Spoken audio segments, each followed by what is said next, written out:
بسم اللہ الرحمن الرحیم نحمدہ ونصلی علی رسولہ الکریم اما بعد فاعوذ باللہ من الشیطان الرجیم بسم اللہ الرحمن الرحیم قل یا عبادی الذین اسرفوا علی انفسہم لا تقنطوا من رحمت اللہ صدق اللہ العظیم۔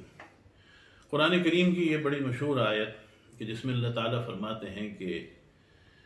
آپ اپنے ان بندوں سے کہ جنہوں نے اپنی جانوں کے اوپر ظلم کیا اور اسراف کیا، ان سے یہ بات کہہ دیجئے کہ اللہ تعالیٰ کی رحمت سے مایوس نہ ہوں۔ اللہ تعالیٰ کی رحمت سے مایوسی کا مطلب کیا ہے کہ انسان ڈپریشن میں چلا جائے اور انسان یہ سوچ کے بیٹھ جائے کہ میں تو اب گناہ کے اس منزل پر پہنچ گیا ہوں کہ اس منزل کے بعد اب میرا ٹھکانہ جہنم کے سوا کچھ نہیں۔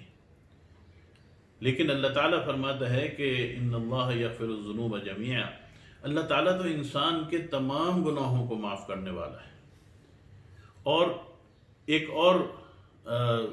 آیت میں اور قرآن کریم میں مختلف جگہ پہ اللہ تعالیٰ نے اس مضمون کو تفصیل سے بیان کیا ہے، اور اسی طریقے پر احادیث کے اندر مختلف رسول کریم صلی اللہ علیہ وسلم کے اقوال ہمیں ملتے ہیں۔ سوال یہ پیدا ہوتا ہے کہ انسان تو گناہ کا پتلا ہے اور انسان سے گناہ تو سرزد ہونے ہیں، اب وہ کون سا طریقہ ہے کہ انسان ان گناہوں سے نجات حاصل کرے؟ یہ سوچ لے کہ جی میں تو گناہ بالکل نہیں کروں گا، یہ تو ناممکن ہے اور یہ ممکنات میں سے نہیں ہے۔ لیکن اللہ تعالیٰ کا کرم اور اللہ تعالیٰ کا فضل یہ ہے کہ اللہ تعالیٰ نے مغفرت اور اللہ تعالیٰ نے رحمت کے اپنے دروازے کھول رکھے ہیں۔ کوئی بندہ کسی وقت اور کسی مقام پر بھی اگر اللہ تعالیٰ سے معافی مانگتا ہے، مغفرت مانگتا ہے، اللہ تعالیٰ اسی وقت اس کی مغفرت کو قبول فرماتا ہے۔ غالباً حضرت موسیٰ علیہ السلام کے دور کا واقعہ ہے کہ ایک مرتبہ بارش نہیں ہو رہی تھی اور بڑا سخت قحط ہونے لگا تھا اور لوگ بہت پریشان تھے، تو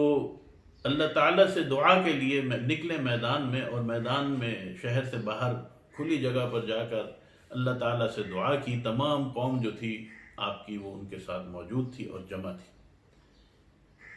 اللہ تعالیٰ نے حضرت موسیٰ علیہ السلام کو ندا دی کہ اے موسیٰ، یہ بارش اس وجہ سے نہیں ہو رہی کہ تمہارے اس مجمع میں ایک شخص ایسا بد کردار ہے کہ اس کی بدعمالیوں کی وجہ سے، بد کرداریوں کی وجہ سے میں نے بارش کو روک رکھا ہے، لہذا اس کو نکال دو، بارش مل جائے گی۔ حضرت موسیٰ علیہ السلام نے اعلان کیا کہ اللہ تعالیٰ نے فرمایا ہے کہ ایک بد کردار شخص کی وجہ سے بارش نہیں ہو رہی، لہذا میں اس سے کہتا ہوں کہ وہ اس مجمع سے نکل جائے،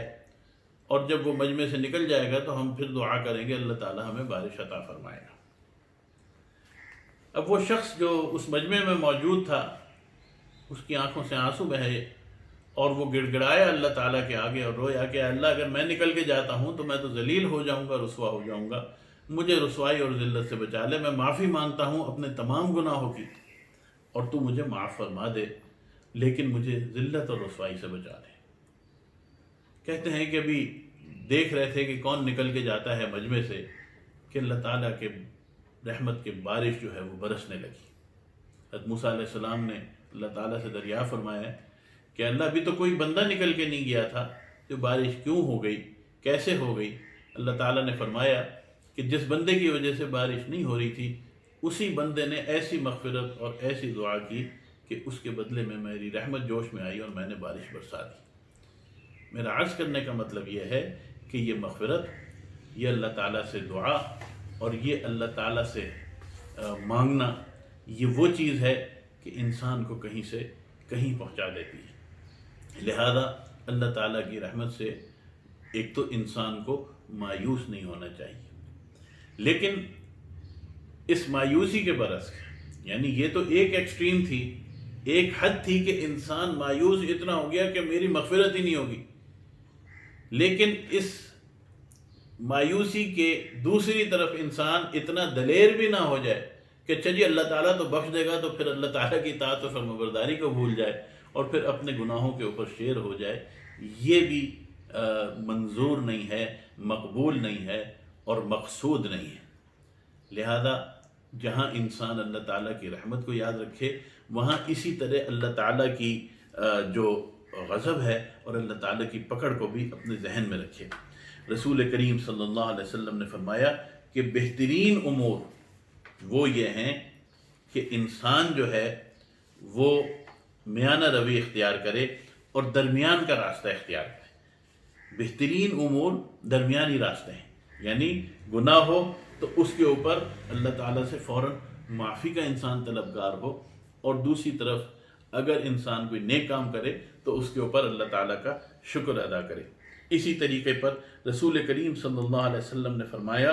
کہ خوشخبری ہے اس شخص کے لیے کہ جس کے نامہ اعمال میں کثرت سے استغفار پایا جاتا ہے، یعنی وہ کثرت سے اللہ تعالیٰ سے مغفرت طلب کرتا ہے اور وہ اس کے نامہ اعمال میں زیادہ ہے، اللہ تعالیٰ اس کو خوشخبری دیتے ہیں۔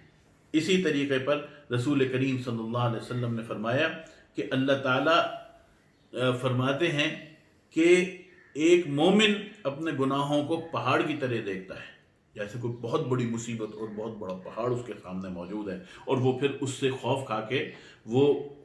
کے اللہ تعالیٰ کی معافی اور اللہ تعالیٰ کی مغفرت کی طرف جاتا ہے۔ اور فرمایا کہ اسی طرح ایک فاسق اور ایک بدکار اور ایک فاجر